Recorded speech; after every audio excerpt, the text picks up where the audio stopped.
হুম। সিমি আপু, এই 10,000, 20,000, 30,000, 40, 50, 60, 70, 80, 90, এই 1,00,000, এই যে স্ট্যাম্প, এই যে কলম। আপনার এই হাঁসের মাংসের দোকানের কেকের দোকান, আজকে আপনি আমার নামে লিখে দেবেন। প্রতি মাসের 1 তারিখে আপনাকে 1,00,000 টাকা দেবো। আপনি আমার আন্ডারে চাকরি করবেন। তাছাড়া আপনার ঘর ভাড়া, কারেন্ট বিল যা আছে যাবতীয় খরচ আমি দেবো। এই এখন আপনি আমার আন্ডারে চাকরি করবেন আর কি। না লেখেন।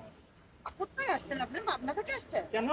মিয়া ফাউল কোথাকার 1,00,000 টাকা দিয়ে আপনি আমার পুরো দোকান, আমার একেবারে সবকিছু লিখে নিতে চান মানে? আপনাকে প্রতি মাসে 1,00,000 টাকা শুধু বেতন দেবো। আরে মিয়া রাখেন আপনার 1,00,000 টাকা বেতন। আপনি আপনার কাছে বেচলেন, আপনি আমার বেতন দিবেন।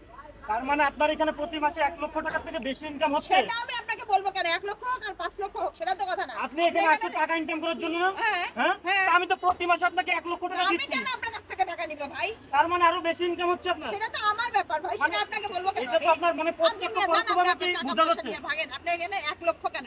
10,00,000, 5,00,000, 50,00,000 টাকা দিলেও তো আমি দোকান বেচবো। দোকান দেবেন না? এত বড় অফার আপনি ফেরত দিচ্ছেন? যান গা আপনারা। আচ্ছা ঠিক আছে, যান, দরকার নাই।